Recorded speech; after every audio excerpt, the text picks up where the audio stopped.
Lord Narayan, unto Narayan Rishi, the supremest human being, unto Mother Saraswati, the goddess of learning, and unto Sri Vyasadeva.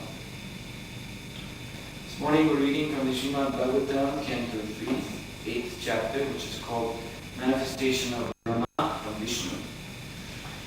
And today we have text number 28, but there's no purport. So we will also read text 29, which has a small purport. Text 28 reads, Kṛṣṇa kinjalka pishanga vasasa svalam kritam mikhalaya nitam de harina charanta thamina vatsa Śrīvatsa vakshashtala balabhena. Please repeat. Kṛṣṇa kinjalka, saffron dust of the Kṛṣṇa flower. Pishanga, dress of the color. Vasasa, by clothing. Su-alankritam, well decorated. Nikhalaya, by the belt. Nitambe, on the waist. Harina, by the garland. Cha, also. Ananta, highly. Tanina, valuable. Vatsa, my dear Vidura. Śrīvatsa, of the transcendental markings. Vakshashtala, on the chest. Balabhena, very pleasing. Translation by His Divine Grace A.C. Bhaktivedanta Swami, Srila Prabhupada Ki Jai. O my dear Vidura, the Lord's waist was covered with yellow cloth resembling the saffron dust of the Kṛṣṇa flower, and it was encircled by a well-decorated belt. His chest was decorated with the Śrīvats marking and a necklace of unlimited value. Text 29 reads, Paradhya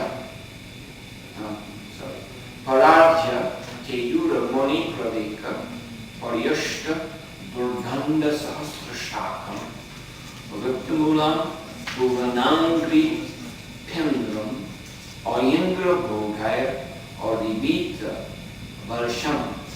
Please repeat. Paradra, very valuable. Keyura, ornaments. Mani Praveka, highly valuable jewels. Paryasta, disseminating. Dordanda, arms. Sahasrashakam, with thousands of branches. Avyaktamulam, self-situated. Bhuvana, universal. Ankripa, trees. Indram, the Lord. Ahi Indra, Anantadev. Bhogai, by hoods. Adivita, surrounded. Varsham, shoulders. Translation and purport by His Divine Grace A.C. Bhaktivedanta Swami Srila Prabhupada Ki Jai. As a sandalwood tree is decorated with fragrant flowers and branches, the Lord's body was decorated with valuable jewels and pearls. He was the self-situated tree, the Lord of all others in the universe. And as a sandalwood tree is covered with many snakes, so the Lord's body was also covered by the hoods of Ananta. The word avyakta mulam is very significant here. Generally, no one can see the roots of a tree. But as far as the Lord is concerned, He is the root of Himself, because there is no other separate cause of His standing but He Himself. In the Vedas, it is said that the Lord is Svashrayashraya, He is his own support, and there is no other support for him. Therefore, Avyakta means the Supreme Lord himself, and no one else.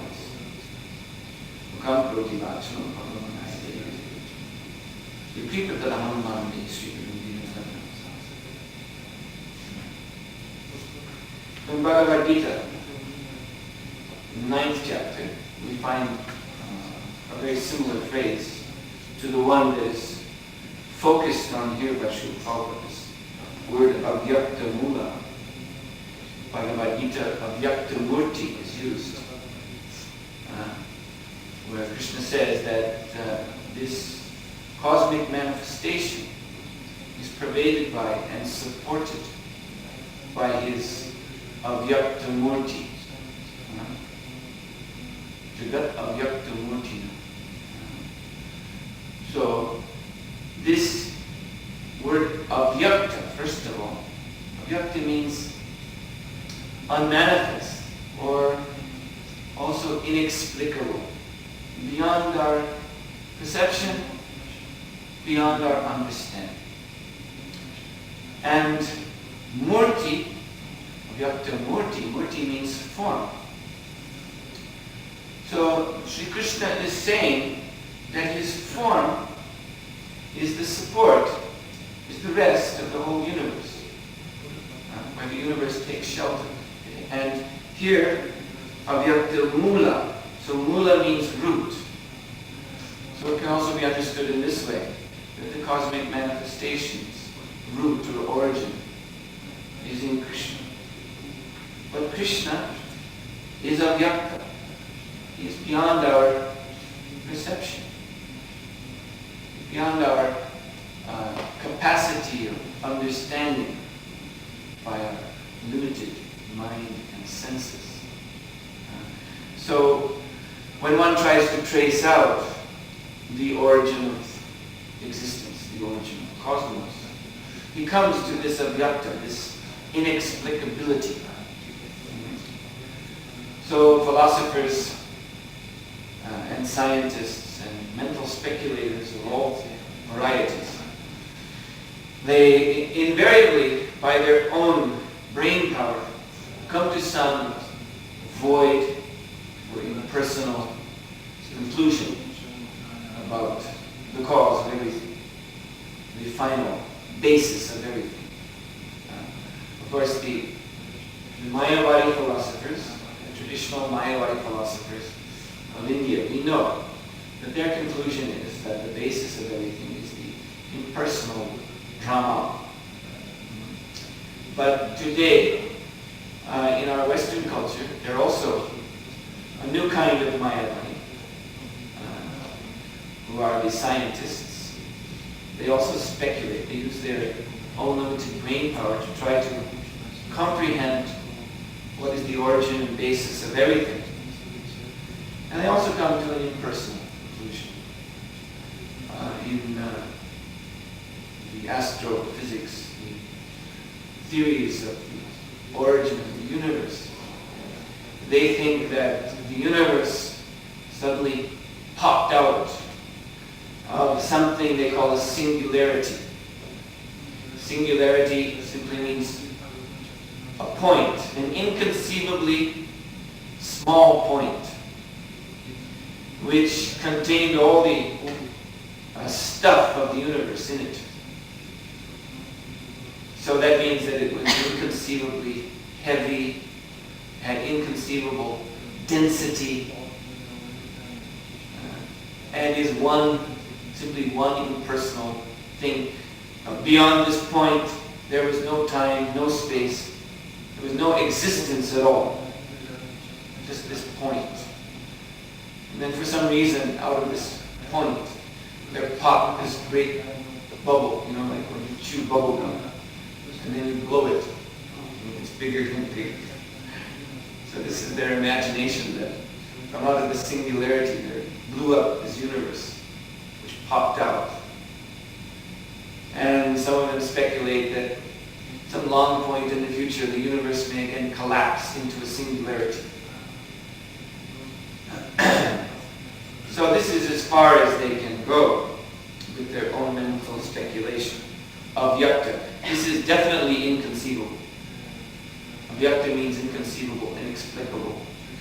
So this conception of a singularity, if you can believe in that, then you might as well believe in God too, because it is similarly a fantastic idea. There's no justification for such a belief in our experience. We don't see things suddenly popping out of tiny, inconceivably small points in space.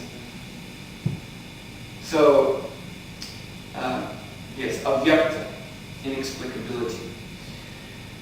So, but Kṛṣṇa here is described as the avyakta mula.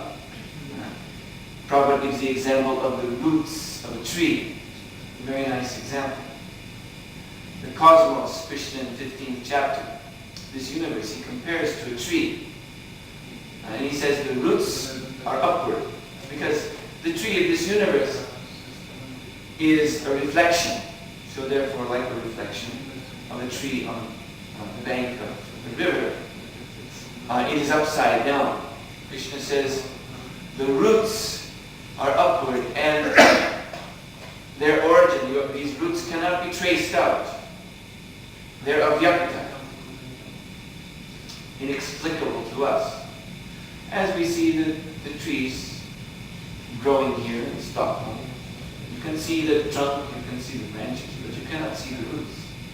That doesn't mean that there's no root. Simply we cannot see. So Krishna is the avyakta mula. He is the root of everything.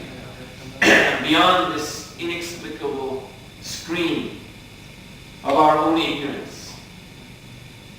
That's really all this avyakta is our own ignorance. So Kṛṣṇa, he exists eternally as the root, as the avyakta murti, as the form beyond this inexplicability. And Kṛṣṇa says in the Bhagavad Gita, 14th chapter, that Brahmano hi pratishtaham. As far as those who speculate on impersonal Brahman as being the origin of everything, he says, Brahmano hi pratishtaham. I am the basis of that impersonal Brahman. I am the root, or I am the foundation of that, my personal form. And so, Krishna's original transcendental form, as we were explaining last night, is the root cause of all other forms. Indeed, there are countless forms of Krishna himself, expansions of Krishna himself, which emanate from Krishna's original transcendental form as Shyamsundar, the most beautiful boy, who is being described here in these verses. So, how can we conceive of Krishna's form? It's not possible.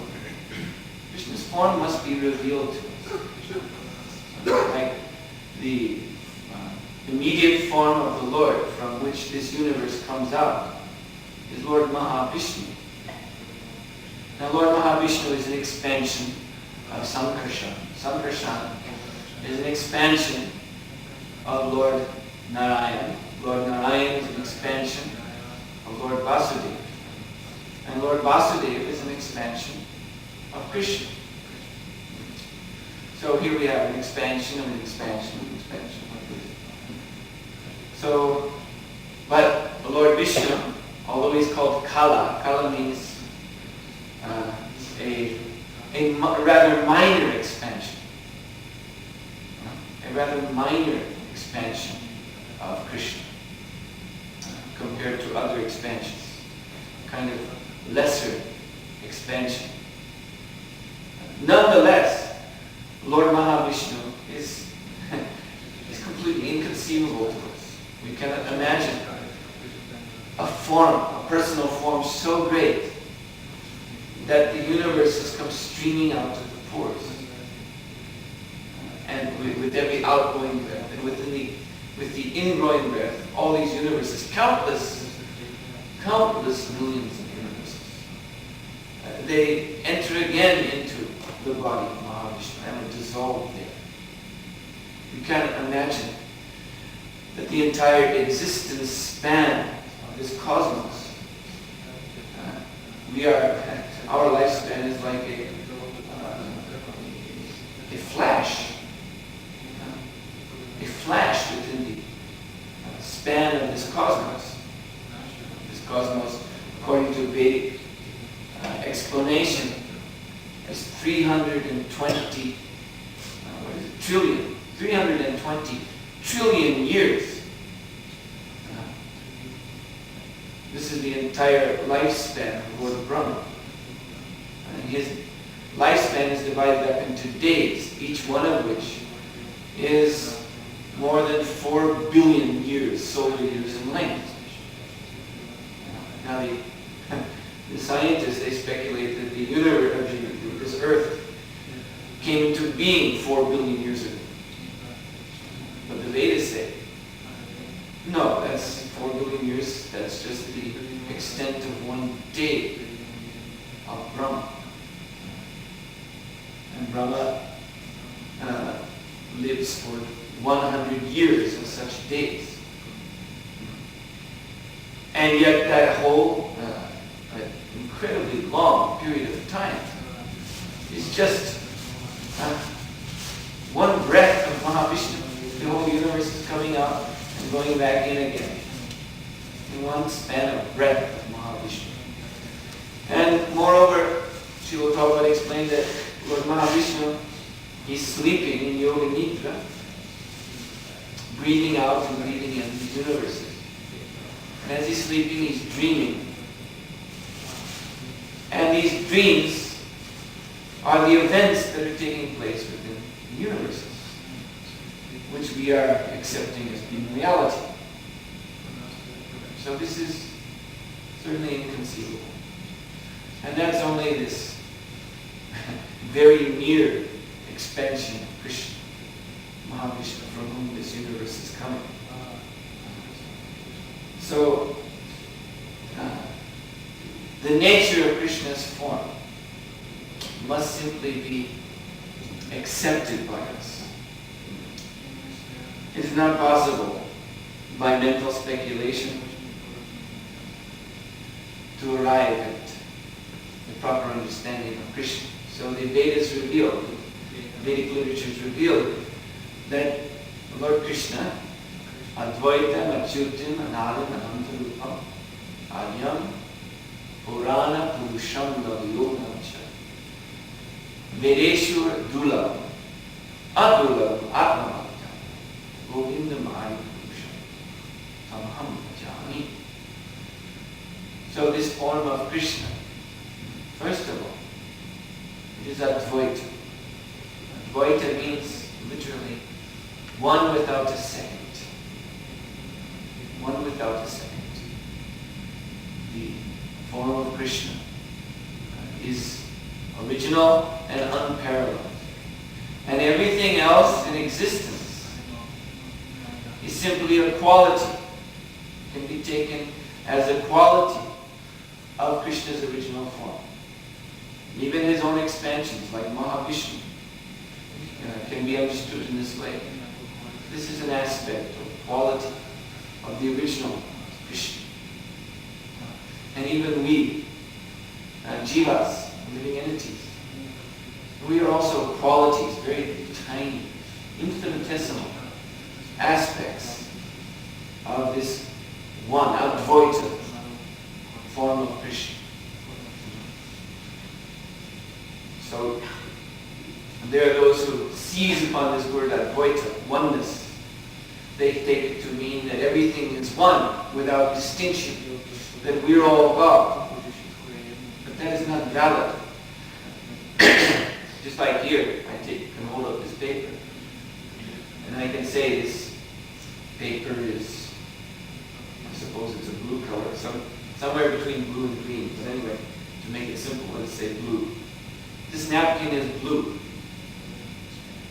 So, the napkin napkin is one thing. Now, anyone with a brain can understand that this statement, the napkin is blue, it's not an absolute statement of equality. That blue, that we can say conversely, blue is the napkin. That won't make any sense. That means this girl here is also wearing this napkin, if we say that blue is napkin, because she has a blue sweater. So, but obviously there's a difference between her blue sweater and this napkin. You cannot say, you're arguing on grammar, napkin is blue. So that means blue and napkin are the same, identical in every way.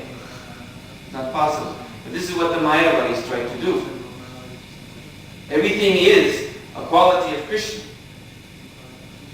You see, but that doesn't mean that everything is Kṛṣṇa. So the blueness is a quality of the napkin.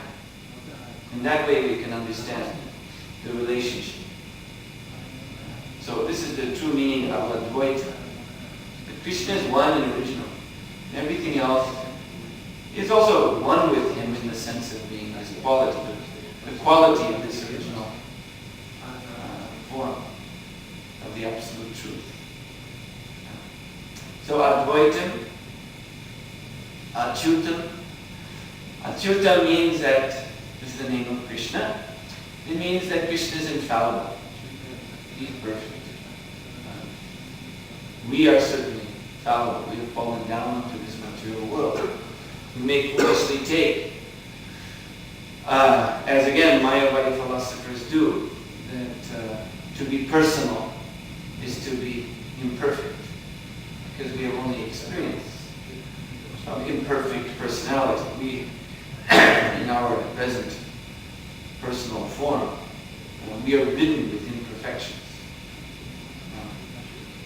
But Kṛṣṇa, no, you see, that's the difference between material form and the original spiritual form. Kṛṣṇa is Achyuta. He is perfect, infallible. Anadi, Advaitam Achyutam Anadi. And this is the point being made here, this verse also. Kṛṣṇa has no beginning other than himself. Avyaktamula, Prabhupada said, means that he is self-sufficient. He is his own support. Don't look behind Kṛṣṇa for something else. Don't speculate in this way. I remember many years ago meeting one young man who was speculating that, well, you are worshipping Kṛṣṇa as God, but I believe that Kṛṣṇa worships someone else as God. And then that someone else worships someone else as God. And this way it goes infinite. This is just speculation. And the conclusion of such speculation is, again, you see, when you break it down, it becomes impersonalism. That there's no absolute personal truth at all. It's just an endless sequence of one person worshipping a greater person, but never coming to perfection. Never coming to an absolute end. So what is the absolute end of this? And it's the background of impersonalism. So this is just another futile attempt at using one's own tiny brain to trace out the origin of everything and bumping into the impersonal screen of one's own ignorance. But very unfortunately, this person has tried to drag down Lord Kṛṣṇa into the mess, into the sewers of his own speculation. This is very offensive. One wants to speculate, then speculate about other things, but don't speculate about Kṛṣṇa.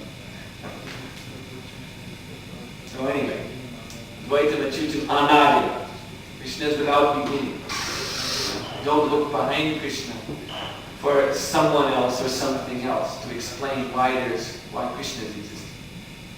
Kṛṣṇa is self-existent. Advaitam Achyutam Anadi Ananta Rupa. And although Kṛṣṇa has a form, as we've been explaining, don't think that this form means limitation, as our form means limitation. Because our form is a form of Maya.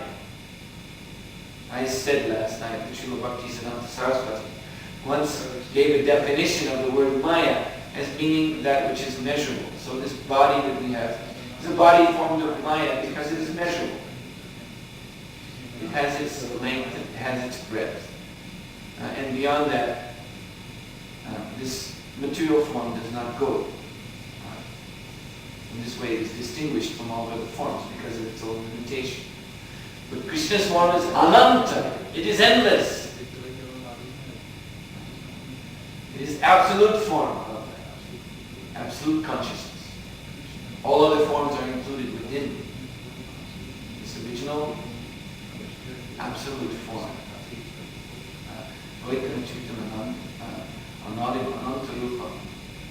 Adyam Purana Purusham. This is very interesting. Krishna is Adi. Adyam means he is the original. The original. Purana means the oldest. The original and oldest Purusha, person. So there are other religions which accept God as the original and oldest person, and they depict God as an old man. Long beard, long white hair, wrinkled, and very grumpy also, like old men can become. Very easily angered. And he throws a thunderbolt.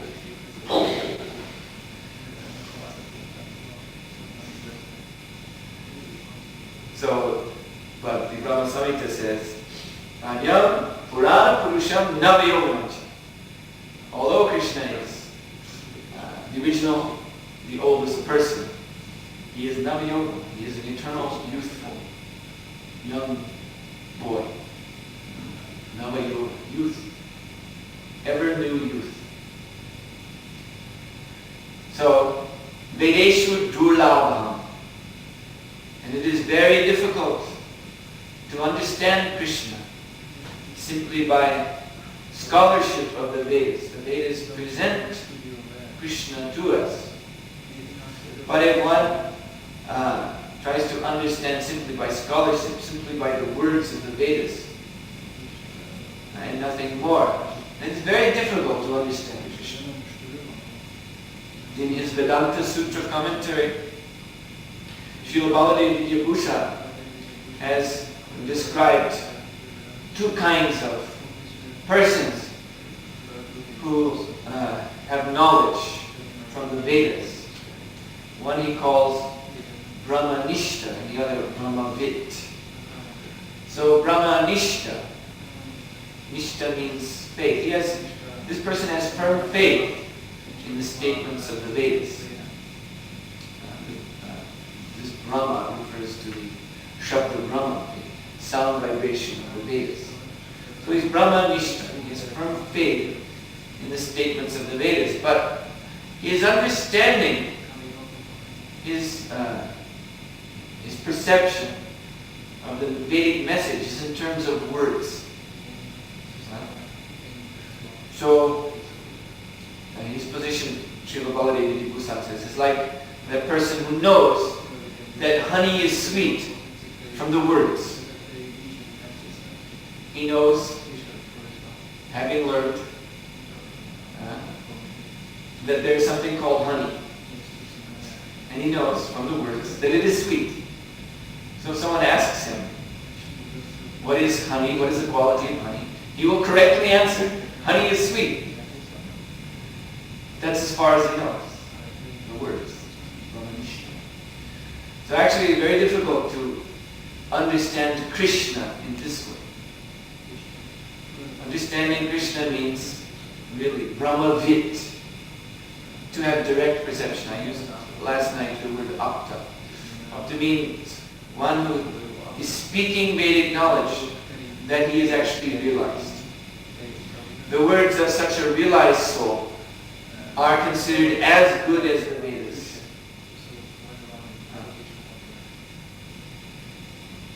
They are themselves Vedic statements because they are realized. Whereas one who is not realized, he should always quote the Veda. He cannot speak, as they say, extemporaneously. He cannot just speak from his own realization because he doesn't have realization. If he tries to do that, he will just speculate something. So Brahmavid is one who tastes the sweetness of honey.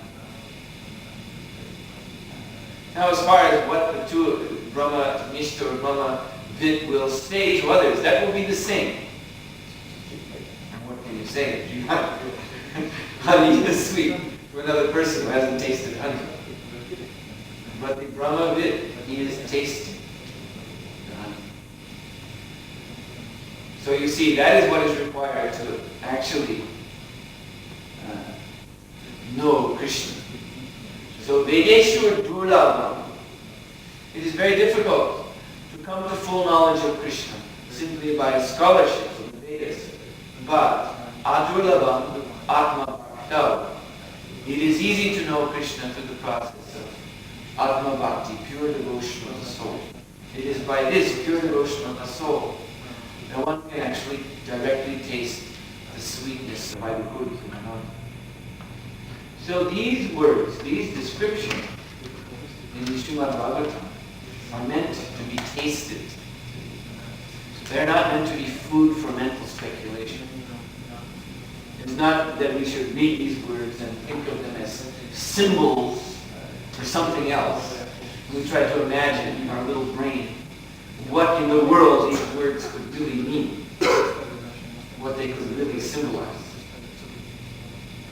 No, they're actually meant to be tasted, as honey is meant to be tasted. So first of all, accept the words, the descriptions in the Bhagavatam as they are. Honey is sweet. Simple enough.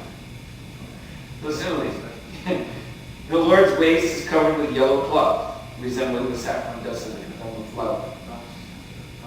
So just accept it. Don't speculate that the waist must mean the Milky Way or something in outer space. The dust must mean the stars. That's not required. That will get you nowhere. So first of all, accept the description as it is. And then we must actually come to the point of tasting. Because this is what Bhagavatam is really meant for the devotees to taste.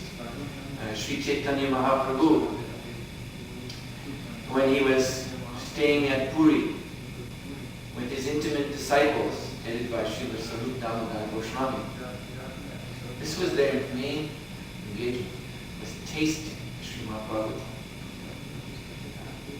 Chaitanya Mahaprabhu and his intimate disciples used to discuss Bhagavatam, but not in any speculative, merely curious way, but actually they were tasting the nectar of these verses, because they are tasting directly Krishna. The Bhagavatam is the sound incarnation of Krishna. So in this sampradaya is called the Rupanuga Sampradaya. We are following in the footsteps of Srila Rupa Goswami. Srila Prabhupada said, of the 6 Goswamis who were principal disciples of Chaitanya Mahaprabhu, whom he empowered, the significance of the 6 Goswamis among the followers of Lord Chaitanya is that they were empowered, they were ordered by Chaitanya Mahaprabhu to establish the foundation of this Krishna consciousness movement by compiling all the knowledge of Krishna from the Vedas and that which Lord Chaitanya directly revealed, compiling that in authoritative works, Nana Shastra Vikarana. You sing that song before reading Nectar of Devotion. How the 6 Goswamis, how Srila Rupa Goswami, the 6 Goswamis, they gathered together from all Vedic references. Sabdharma, the science of the eternal religion of Krishna consciousness. There is so much information in the Vedas, so much of it which is not pertaining to the absolute truth. So they went through the Vedas and extracted that knowledge which directly pertains to Krishna So in this way they established the foundation, the philosophical foundation of the Krishna consciousness movement. And moreover, in Vrindavan they established the principal holy places. Vrindavan is the headquarters, along with Mayapur, Sridham Mayapur, is the headquarters of this Krishna consciousness movement. And when we go to Vrindavan, we enter that holy Dham simply by the mercy, simply by the grace of the 6 Goswamis who ever protect the holy Dham. And we visit the places of Krishna's pastimes that are revealed only by the mercy of the 6 Goswamis. So in this way, the 6 Goswamis established the foundation of this Krishna consciousness movement, of this international society of Krishna consciousness, on the order of Chaitanya Mahaprabhu. And of the 6 Goswamis, Srila Rupa Goswami is the leader. Even though he's the younger brother of Sanatana Goswami, and Sanatana Goswami is the spiritual master of the other Goswamis. So why is it that Rupa Goswami is considered to be the leader nonetheless? Because, as Prabhupada said, Srila Sanatana Goswami was the expert spiritual master, and Srila Jiva Goswami was the foremost philosopher. But Srila Rupa Goswami, he tasted the nectar. And this is the essential qualification for becoming Krishna conscious. I mean, it may not be great philosophers. We may not be very expert in the discipline which Sanatana Goswami laid down as spiritual master. He compiled this Hari Bhakti Vilas, which laid down all the rules and regulations, ritualistic principles of Vaishnavism. Srila Prabhupada once said that if I told you all the rules and regulations that Vaishnavas are expected to follow, you would faint. So it's likely that we are not able to either become great philosophers or great followers of intricate rules and regulations. But by the grace of Srila Rupa Goswami, we can taste the nectar. And therefore, Rupa Goswami was heralded as the leader of all the Goswamis by Sanatana Goswami himself. There's that very nice pastime of Rupa Goswami's writing one beautiful description of Srimati Radharani, in which he compared her hair and her braid to a cobra. So when Srila Sanatana Goswami read this, he had doubts that this is a very proper description. So he said to Rupa Goswami that I think that this is perhaps not the best comparison to draw a link between Srimati Radharani's hair and her braid and that of a deadly poisonous snake, like a cobra. So Rupa Goswami, he was very humble and he wanted to accept this advice from his older brother. But of course, in his heart, this was very troublesome for him. Because he was writing what was revealed from within. But being a very humble Vaishnava, devoted servant of Srila Sanatana Goswami, Rupa Goswami, then he accepted. So then Sanatana Goswami went, he left Rupa Goswami and went on his way through Vrindavan. And along the way, he saw some young girls, village girls, cowherd girls, who live in Vrindavan. When you visit Vrindavan today, you will see the Brajbasis.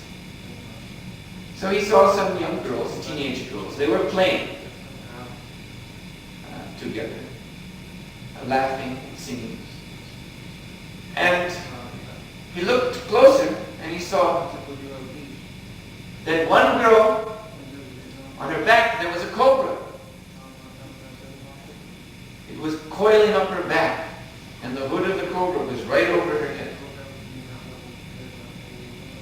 And so in great alarm he was calling, "Mata, look out, you have a cobra on your back." And she turned and smiled. He saw that she was most beautiful. And then she disappeared. And then he understood, I'd just seen Śrīmad-Bhāgavatam.